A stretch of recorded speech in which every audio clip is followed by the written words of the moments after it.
Very much, thank you.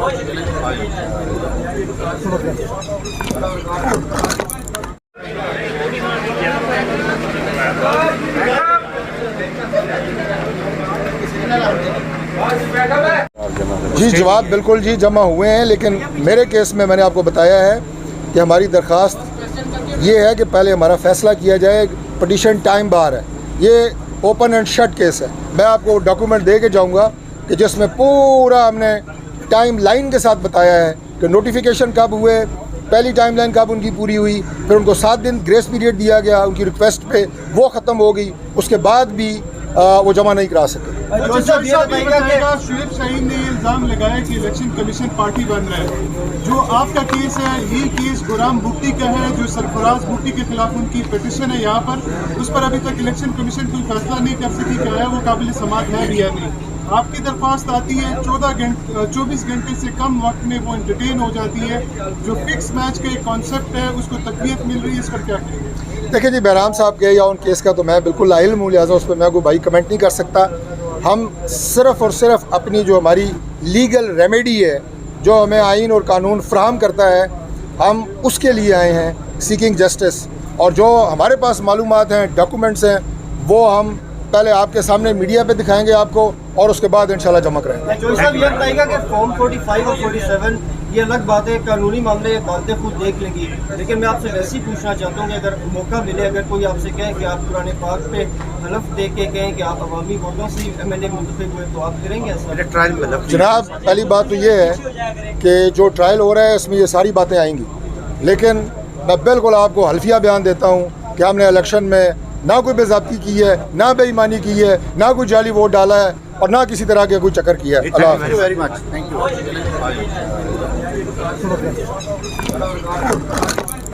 उनके तर्जमान रऊफ़ हसन को ले लें, उनके स्पोक्स पर्सन को ले लें, वो बयान नहीं किए जा सकते, हम दोहरा नहीं सकते मीडिया पे। हम सिर्फ अपना एक लीगल पॉइंट लेके आए हैं, उसी के ऊपर हमने बात की है। और इससे ज़्यादा मैं समझता हूँ कि हमने कोई मज़ीद टेक्निकल बात अगर होगी तो वो हम करेंगे, बाकी किसी की ज़ात को हमने ना कभी डिस्कस किया और ना करेंगे। और मेरी PTI से गुजारिश है कि खुदा के लिए ये जो मीडिया के ऊपर आके आप रोज़ाना की बुनियादों के ऊपर झूठ बोलते हैं, ये बंद करें। आपके पास जो मटीरियल है आप लेके आएँ, हमारे पास जो मटीरियल है वो हम लेके आएंगे। ये एक अदालती मैटर है, कानूनी मैटर है। इसको अगर आप मीडिया पर लड़ना चाहते हैं, वहाँ भी लड़ने के लिए तैयार हैं, मैदान में लड़ना चाहते हैं, वहाँ भी लड़ने के लिए तैयार हैं। लेकिन मैं आपको एक और गुजारिश करूँगा जो रेलेवेंट है इससे, कि तहरीक इंसाफ गवर्नमेंट के साथ जिस जगह चाहेगी हम मुकाबला कर रहे हैं और करेंगे, लेकिन आप गवर्नमेंट से लड़ते हुए आप रियासत के इदारों के ऊपर और रियासत के ऊपर हमलावर होते हैं। आज आप मुल्क को एक बंद गली में लेके जा रहे हैं, जिसका अंजाम कभी भी माजी में जब इस तरह के हालात पैदा हुए तो अच्छा नहीं हुआ। आज भी मौका है कि पाकिस्तान जिन मसाइल से गुज़र रहा है, अल्हम्दुलिल्लाह अभी कितने जुमा 8 दिन हुए हैं, चंद माह नहीं हुए गवर्नमेंट को बने हुए, और अल्लाह के फजल से आपको महंगाई में खतरखा कमी नज़र आ रही है, पंजाब में आपको काम होता हुआ नज़र आ रहा है। अगर ये मामलात ऐसे चलेंगे, मुल्क भी मजबूत होगा, मुआशी तौर पर पाकिस्तान तरक्की करेगा, बेयकीनी की कैफियत ख़त्म होगी, बैरूनी सरमायाकारी आएगी। लेकिन अगर आप ये पॉलिटिकल अनसर्टेनिटी जो वतीरा है आपका 2014 से आपने शुरू किया, रियासती इदारों की मैंने बात की, आपने यहाँ सबसे पहले पार्लियामेंट हाउस पे हमला और रियासत पे हमला था, TV पे हमला, PM हाउस पे हमला, वो भी रियासत पे हमला था। उस तसलसल को बरकरार रखते हुए 9 मई को आपने GHQ पे हमले किए, शुहदा की यादगारों पे हमले किए। ये रियासत पे हमले होते हैं और मुल्क कभी भी इनका मुतहम्मिल नहीं हो सकता। जिस मैंने पॉलिटिकल स्टेबिलिटी की बात की है, अगर वो मुल्क में होगी तो आपके बैरूनी सरमायाकार, आज तो आपके पाकिस्तान के अंदर पाकिस्तानी जो बिज़नेसमैन और बिज़नेस कम्युनिटी है वो डरी और सहमी बैठी है। बैरूनी सरमाया कैसे आएगा? आप देखेंगे ग्लोबली आज प्राइम मिनिस्टर जो है वो चाइना के दौरे पे है, इससे पहले सऊदीया 2 दफ़ा हम गए, 3 दफ़ा उनके डेलीगेशन आए। आपके साथ लोग बिज़नेस करना चाहते हैं, सरमायाकारी करना चाहते हैं।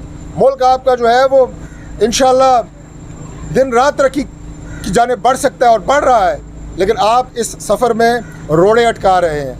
आपको पाकिस्तान की तरक्की से कोई दिलचस्पी नहीं है। आपके नारे अगर सुने, बानी चेयरमैन नहीं तो पाकिस्तान नहीं, इससे बड़ी कोई ज़्यादती हो सकती है? हम कहते हैं कि हम में से कोई नहीं, लेकिन पाकिस्तान रहेगा और पाकिस्तान ने रहना है इंशाअल्लाह ताला। हम दिन रात कोशां हैं और दिन रात सरगर्दां हैं کہ ملک انشاءاللہ آگے جائے, پاکستان آگے بڑھے, اور انشاءاللہ وہ منزل دور نہیں ہے, قریب ہے. بہت شکریہ جی. یہ بتائیے